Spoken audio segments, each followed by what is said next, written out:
What would you do if your parents showed up only when your wallet was open but vanished when your child needed them most? The fluorescent lights of the emergency room flickered above me, casting a harsh blue-white glow across my phone screen. My thumbs trembled as I typed. Leo's in the ER. Doctor thinks it's a broken wrist. Can one of you come? I hit send and stared at the screen like it might blink back some version of love. 10 minutes, then 15. Finally, a reply from my mother, Helen. We're at Melissa's promotion dinner. Can't you handle it yourself? He's probably just being dramatic again. Dramatic. Again. My 10-year-old son's arm was bent in a way no arm should bend. I'd watched him tumble at soccer practice, heard the crack before I even reached the field. And she called that dramatic. I felt something shift. Not snap, snap was too clean. This was more like a quiet, devastating crack that had been forming for years and had finally reached the breaking point. Without thinking, I opened my banking app. Auto payments on. Mortgage, $197.62 month. Car loan, $463 month. Utilities phone cable, $611 month. Credit cards, $300 month. All under my name set up years ago when they'd said they just needed a little help. Toggle off, off, off, off. 4 taps. That was it. 4 taps to reclaim a decade of stolen peace. My name is Rachel Donovan. I'm 35, a financial analyst, a single mother, and until that moment, I had been the unpaid life insurance policy for 2 people who only remembered I existed when a bill came due. But the truth, it didn't start in that ER. It started 3 days earlier in the house I grew up in. The house where every hallway photo was a shrine to Melissa, the golden child. There was one of her graduating from Duke, another from her wedding in Napa, a baby photo of her daughter in a custom onesie that read, Miracle Number 2. No photos of me, not one. No UCLA scholarship photo. No framed certificate from when I bought my first house alone after the divorce. Nothing from Leo's birth. Just Melissa, and more Melissa. I swallowed the tightness in my chest the same way I always did. Rachel, is that you? Come help me with the dishes my mother called from the kitchen. It was like a reflex, like my body belonged more to her expectations than to me. I didn't come here to help. I came to finally set boundaries. But old habits, they sink their teeth in deep. And so I walked in anyway. The kitchen smelled like rosemary and salmon puffs, Melissa's favorites. My mom, in the silk blouse I bought her last Christmas, was arranging appetizers for her daughter's promotion dinner. Can you finish these while I get ready? She asked already, half out of the room. Your father got the wrong crackers. Melissa likes sesame not plain. Of course she did. I nodded, automatically took over. Same kitchen, same script, same silence around my life. My phone buzzed a text from Susan, my ex-mother-in-law. Did you tell them yet? Not yet. How do you tell your parents you're done supporting them? How do you say I'm done being your safety net when you've never even felt like their child? The front door slammed. Heavy footsteps. My dad, Walter. Rachel, he muttered, barely making eye contact. Where's your mother? She's getting ready. Melissa will be here soon. He nodded, disappeared into the living room, never asking why I was there, never saying it was nice to see me. I placed the last sesame cracker onto the tray and felt that old wound open again, the wound of being needed, but never wanted. When I got the job offer at one of the top financial firms in Dallas, they didn't even call. When Leo was born, they stayed for 14 minutes. My mom held him like he was someone else's baby, said he looks like Kyle, as if that explained why she felt nothing. 6 months ago, things changed on the surface. Suddenly they were texting weekly, inviting me to dinner, asking to babysit. I thought maybe they're finally showing up. But last week I learned the truth. They were falling behind. Mortgage, repairs, credit cards, retirement fund barely touched. They didn't want us. They wanted my money. My mom re-entered the kitchen, still glowing from the bathroom. Lights, hair, pinned just so. Did you finish the appetizers? She asked, eyeing the tray like it was the most important thing in the world. I did. I slid the tray toward her. But we need to talk. Her smile cracked. "Can it wait until after the celebration?" "No," I said, voice firmer than I expected. "I'm stopping all financial support." She blinked, then tilted her head. What financial support, she asked, playing dumb like it was a role she'd rehearsed. The car loan, the house repairs, the vacation you said you won but used my credit card for. All of it. I've canceled everything. Her face lost color. "But after all we've done for you." There it was, the line, the trap. I let out a soft, bitter laugh. "What exactly have you done for me? We raised you. We made sure you had food. That's the bare minimum," I snapped. "When Kyle left, who helped me? When Leo was sick, when I got promoted, did either of you even say congratulations?" She opened her mouth, but no sound came. Dad entered, confused. "What's going on?" "Rachel says she's cutting us off," Helen replied quickly. "After everything we've done." He frowned, then said the one thing that sealed it all. "Is this about that text?" "We already explained we couldn't leave Melissa's dinner. I was in surgery. Alone. My son was at after school. Care scared waiting. And they were plating shrimp for Melissa. I'm done," I said. "No more money, no more pretending.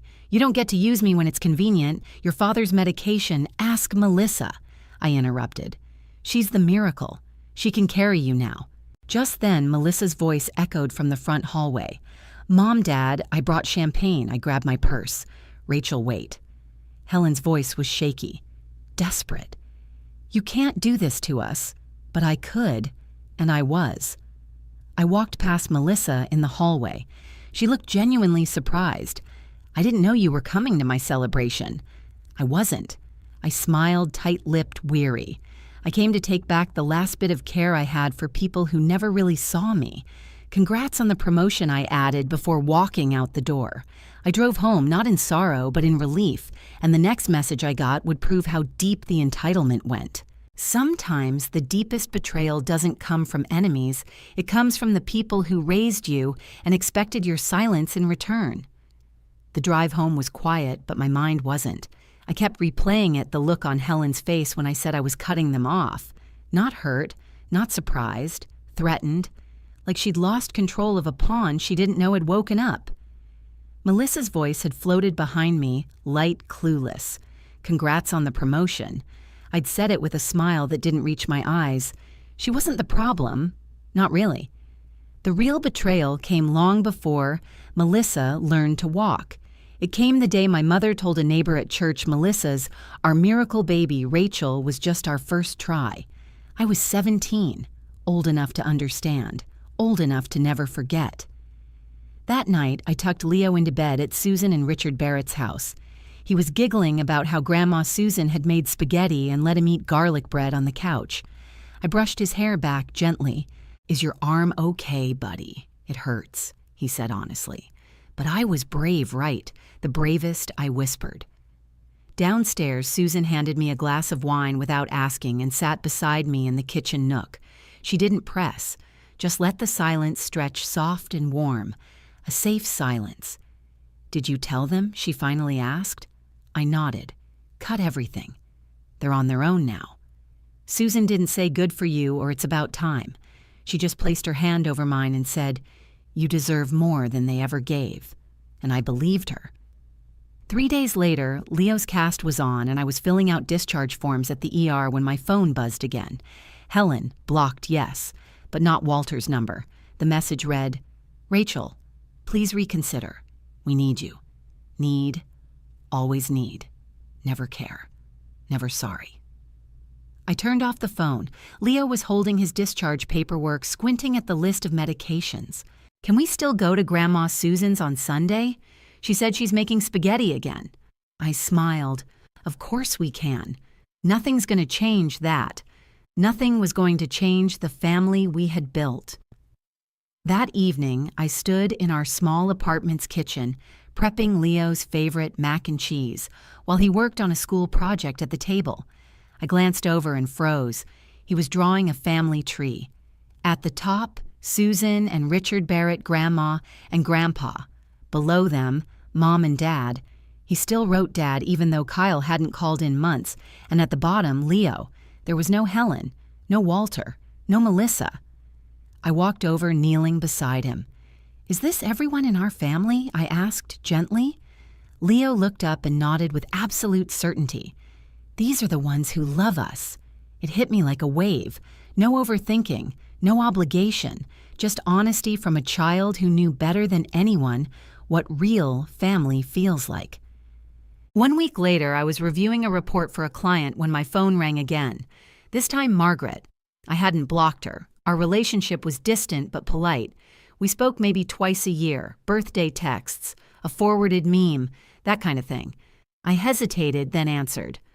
Rachel, she said, voice sharp, what did you say to Mom and Dad straight to the point?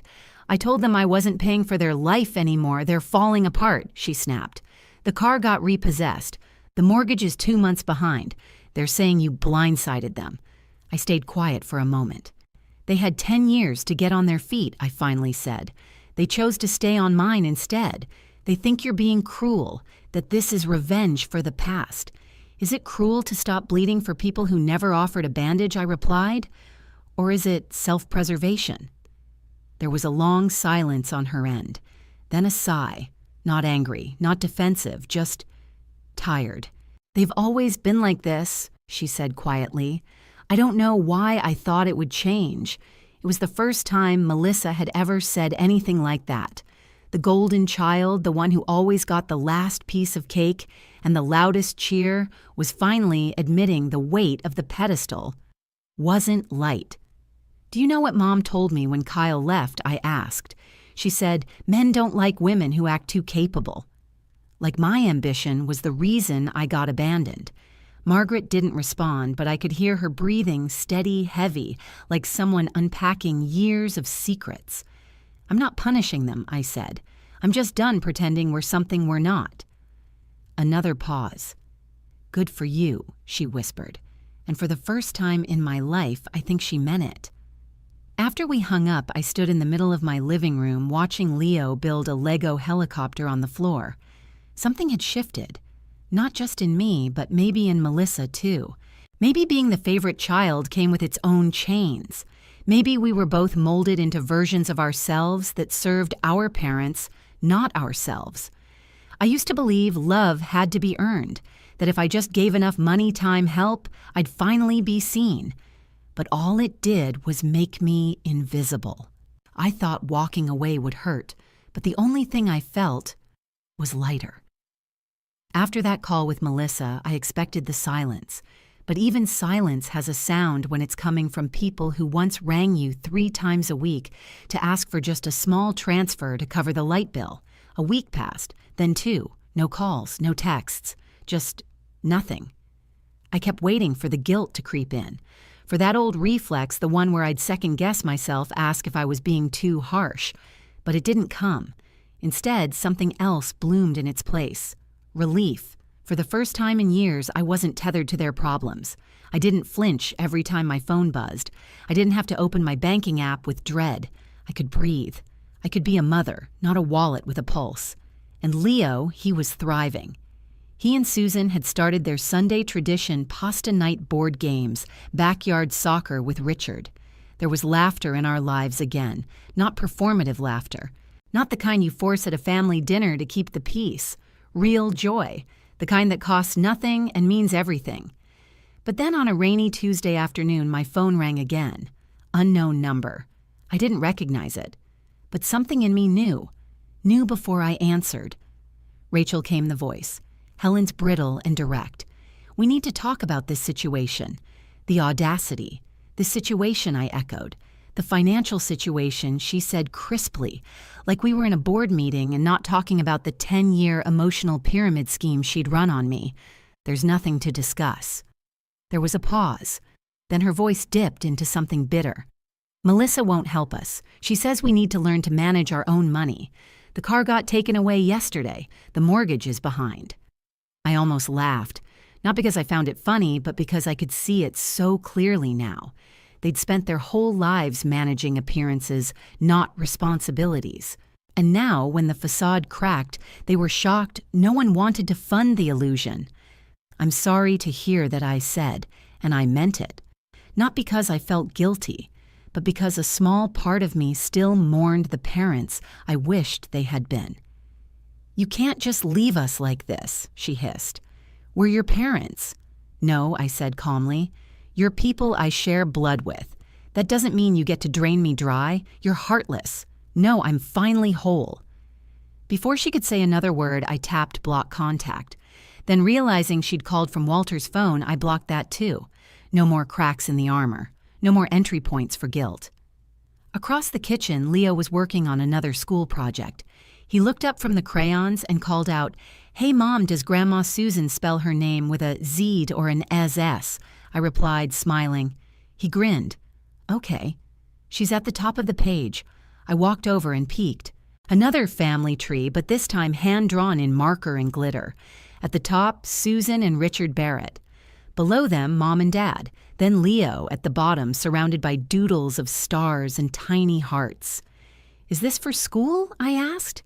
"Nah," he said. "Just wanted to make one that looked right. That looked right. Simple, honest, unapologetic. And it did look right. No Helen, no Walter, just the people who showed up." That evening, as Leo slept, I sat out on the small back patio with a glass of wine and the weight of a decade sliding off my shoulders. I kept thinking about the idea of emotional inheritance, what we pass down when we're not even trying. My parents had handed me lessons in scarcity of love attention value. They taught me that being worthy meant being useful, that love came with a price tag, but Leo would inherit something else. He would know love as something freely given, as presence, not performance, as Sunday dinners with spaghetti and grandparents who leaned in and asked about his dreams. That was the legacy I was building now. 3 weeks after that call, Melissa texted me again. "Did they reach out to you?" "Yeah," I replied. I blocked them. Another pause. Then I think I might do the same. I stared at the message for a long time, because something about it made me sad, not because Melissa was hurting, but because it confirmed what I'd always feared: we were both just tools in a family system built on guilt and expectation. Maybe she had felt the weight of being the favorite just as much as I had felt the weight of being the forgotten. Later that night, I found a box in my closet. Inside were old photos, trophies, certificates, a dusty envelope labeled UCLA acceptance, the proof that I had tried, that I had succeeded, that I had once begged for their pride in paper form, and they'd never framed a single one. I almost threw them out. But then I thought maybe I'll show them to Leo one day, not to prove anything, but to say I did this, even when no one clapped for me, because now I didn't need applause. I had peace. My childhood had been filled with conditional love, but now I was rewriting the story for the next generation, and I was just getting started. I used to believe that love had to be earned, that if I just gave enough, they'd finally see me. But all it did was make me invisible. It happened on a Tuesday morning while pouring cereal. Leo looked up from the kitchen table and said, "Mom, do you think people can choose their family?" I paused the carton in my hand, hovering above his bowl. I think I said slowly, "The ones who show up again and again, that's your real family." He nodded, satisfied. "Then Grandma Susan's my real grandma, right? Even if she's not blood?" "Absolutely," I said, and I meant it with every piece of my heart. That conversation echoed in my mind all day, while I commuted to work, while I ran spreadsheets and presented to clients, while I sat in traffic staring at the red taillights stretching ahead, because that was the moment I realized I had stopped grieving what I never had. My parents had built a version of love I'd contorted myself to fit transactional, conditional, performative. But I was done contorting. The next weekend, Leo had a soccer game. He wasn't the fastest on the field. He didn't score the most goals, but he beamed every time he glanced at the sidelines. Susan and Richard chairs, unfolded thermoses in hand, cheering his name like he was playing in the World Cup. And me, I stood there too, watching my son experience a kind of belonging I'd spent 35 years chasing. Later that day, while folding laundry, I got a call from a number I didn't recognize. It was a woman from the bank. "Hi, Miss Donovan. We're calling to confirm the discontinuation of the mortgage auto pay linked to the Donovans' property. Walter and Helen are inquiring why the payment didn't process." I sighed. I removed myself from that arrangement. They'll need to handle it directly. The banker hesitated, then lowered her voice. Understood. They seemed confused. Of course they were. Confused that the well had finally dried up, but I didn't owe them clarity. I owed myself closure. I hung up and looked around my apartment. It wasn't fancy. It wasn't what you'd see on a lifestyle blog, but it was clean, safe, ours. The walls were filled with Leo's drawings and photos of us at the zoo, the beach, the park, evidence of a life built on presence, not pressure. That evening, Leo pulled out his glittery family tree again. This time he had drawn Susan and Richard in capes. "Why capes?" I asked. He grinned. "Because they're superheroes." I laughed. "What about me, no cape?" He looked thoughtful. "You don't need one. You're already strong." That night, after he fell asleep, I stood at the window with a cup of tea and thought about strength. It wasn't just in refusing to answer their calls. It was in every bill I paid alone, every doctor's appointment I handled, every moment I sat in silence, swallowed my pain, and kept going anyway. And now, for the first time, I wasn't doing it to prove anything. I was doing it because I deserved a peaceful life, because Leo deserved a mother who wasn't bleeding herself dry for people who couldn't say thank you. 3 weeks after I cut the financial cord, my old high school friend Tessa invited me to speak on a finance panel for working moms. I almost said no. Who would want to hear my story? But I went, and when I stood on that stage in front of 50 other women balancing kids, jobs, and expectations, I told them the truth about financial boundaries, emotional debt, how it took me 10 years to realize I wasn't saving my parents, I was losing myself. When the panel ended, 3 women came up to me, tears in their eyes. "You just told my story. I thought I was the only one. You gave me permission to say no." And just like that, I realized the turning point wasn't a big dramatic confrontation. It was a quiet choice repeated daily to honor my own worth. I thought the shift would end there, but then Melissa called again. And what she said changed everything I believed about our family. The day Melissa finally told the truth was the day everything fell into place, not because she validated me, but because I no longer needed her to. It started with another call. I almost didn't answer. Melissa. The name flashed on my screen while I was packing Leo's lunch. It had been a month since our last conversation, the one where she admitted for the first time that our parents had always been this way. I let it ring 3 times, then answered. "Hey." Her voice came through the line tighter than usual, not combative, hollow. "I just got off the phone with Mom. I waited. She said they're selling the house." I blinked. "Seriously," she said they have no choice, missed another mortgage payment. The bank sent a final notice. I sank onto a kitchen stool. "They're blaming me," Melissa added after a pause. "Said I abandoned them, that I let you poison the family." There it was. Even after everything, they couldn't take responsibility. 2 daughters. One cut them off. The other wouldn't bail them out. And instead of looking in the mirror, they reached for a scapegoat. I expected Melissa to defend them. She didn't. "I told them I was done," she said quietly. "I said I've spent my whole life trying to be their everything, and now I can't even remember who I am without them telling me who to be." I stared out the window, stunned into silence. "I'm not asking for anything," she said quickly. "I just thought you should know." That's when I realized what this call really was. It wasn't a warning. It wasn't a confession. It was a surrender. The golden child had stepped off the pedestal. "You know, I said slowly when we were kids, I used to wonder what it would be like to be you, the favorite." Melissa gave a soft, humorless laugh. "It's not what you think. It's just a different kind of leash." I nodded, even though she couldn't see me. "I'm not mad anymore," I admitted. "You didn't ask for that role, and I didn't ask for mine. We both just played the parts they gave us." There was a pause, then almost a whisper. I wish I had stood up for you more. It was the closest thing to an apology I'd ever heard from her. I wish I had stood up for me more, I replied. We were quiet again, and for once the silence didn't hurt. After we hung up, I sat at the kitchen table long after Leo had gone to bed, letting the stillness settle over me. I wasn't angry anymore. I wasn't waiting for closure. I wasn't looking for them to change. I was simply free. Later that week, I received a certified letter in the mail from a lawyer representing my parents. My heart thudded as I slit the envelope open.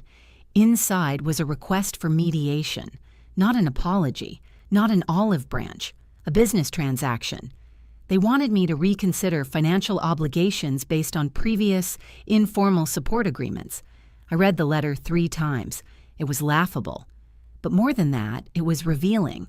Even now, with everything stripped bare, they still saw me as a resource, not a daughter, not a person, a line item in a spreadsheet. I walked over to my filing cabinet, pulled out a folder labeled Donovan, Paid Accounts, and stapled the letter to the front. Then I typed up a response. I owe you nothing. Any perceived obligation expired the moment you treated my child like a burden and my support like entitlement. Please direct future communication through legal counsel. Rachel Donovan, simple, sharp, done. That night, Leo and I watched a movie on the couch. His arm was healing, his cast now covered in doodles and signatures. He leaned against me, giggling at the cartoon. Halfway through, he paused and looked up. Mom, yeah. Why don't we ever visit the other grandma and grandpa? I swallowed. They made some choices that weren't very kind, I said carefully. And sometimes when people hurt us over and over, the kindest thing we can do for them and for us is walk away. He nodded thoughtfully. Grandma Susan never hurts me, he said. She just makes spaghetti and hugs good. I smiled, kissed the top of his head. She's the real deal, huh? The best, he said. And that was it. No more questions, no confusion. Just the simple understanding of a child who knew the difference between presence and pretense. It took me decades to understand love wasn't about earning a place, it was about being safe where you stood. And the final chapter of this story would be mine to write. Some inherit money, others inherit trauma, but the greatest legacy is the one we choose to pass down. 6 months after I cut them off, the silence from Helen and Walter was complete. No more phone calls, no more guilt-laced texts, no more passive-aggressive voicemails asking if I even remembered who raised me. And yet for the first time in my life, I felt deeply remembered, not by them, but by myself, by the version of me I had spent decades ignoring, the one who had learned to swallow her voice to walk on eggshells for love that never came to budget affection like a line item. She was finally speaking, and I was finally listening. Leo's cast came off in early spring. He held up his arm proudly, flexing his fingers like a superhero testing new powers. I watched him from the clinic chair, blinking back tears, not because I was sad, but because I could finally see what I had built. A child who was growing up without the weight I'd carried. A boy who knew that love wasn't about performance, who didn't have to become someone else to earn space at the table, who would never sit in the dark waiting for a reply that never came. He was free, and that meant I was too. That weekend, Susan and Richard hosted their usual Sunday dinner. The smell of garlic and tomato sauce greeted us at the door. Leo ran inside, straight into Susan's arms. Richard handed me a glass of wine before I even put my purse down. Home. After dinner, Susan brought out an old photo album. Not one of bloodlines or baby books, but one she had started herself, full of moments that mattered. Leo's first soccer game. Our first Thanksgiving with them.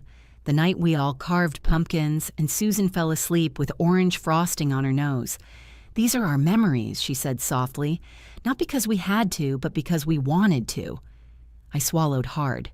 Wanted to. Those words echoed louder than any apology Helen could have given. Later that night, after Leo fell asleep with marinara on his shirt and a smile on his face, I stepped onto the back porch with Richard. He looked out at the yard hands in his pockets. You know, he said you're doing a damn good job. I blinked. What makes you say that? He nodded toward the living room where Leo's drawings were now framed on the wall. He's kind, confident, whole. That's no accident. My throat tightened. Thank you, I whispered, and he said something I'll never forget. Blood makes you related, but love makes you family. That night, as I tucked Leo in, he mumbled sleepily, "You're the best mom ever." Not because I bought him things, not because I bailed out people who called him dramatic, but because I was here. Present. Real. I sat on the edge of his bed long after he drifted off, staring at the soft rise and fall of his chest. This was my legacy now. Not Helen and Walter's bitterness, not years of invisibility, but presence, joy, chosen family. The next morning, I stood in my bedroom holding a photo I'd once hidden in a drawer, my UCLA graduation. In the picture, I stood alone in my cap and gown, smiling with a forced confidence. Neither of my parents had shown up. I used to cry when I looked at that photo. Now I framed it, hung it on my hallway wall, not as a monument to pain, but as a reminder I did it anyway, without applause, without a cheering section, without backup, just me. And that was enough. Weeks later, Melissa sent one last message. I'm going no contact. Just wanted to say, I'm proud of you and grateful. You were brave before I knew I could be. I didn't respond with a long paragraph, just a single sentence. Let's do better for the people we become next. And we would. We had already started. I once believed that love had to be bought, that loyalty meant sacrifice, that blood equaled bond. Now I knew better. Love is shown, not owed. Family is earned, not assigned. And I, Rachel Donovan, no longer needed to prove my worth, because I was living it, every day, in laughter, in quiet, in freedom. And as I stood in my kitchen watching Leo run past with his backpack flapping and his voice echoing, Mom, Grandma, Susan's making chili again. Let's go. I felt something settle in my chest. Peace. For the first time in my life, I wasn't surviving. I was chosen, cherished, whole. Have you ever felt like love came with a price? Like your worth was tied to how much you gave, not how much you mattered? You're not alone, and you're not wrong to walk away. Tell your story below. Let others know they aren't the only ones learning to choose peace over obligation. Like, comment, and subscribe for more stories like this. Because family isn't always where you start. Sometimes it's where you finally arrive.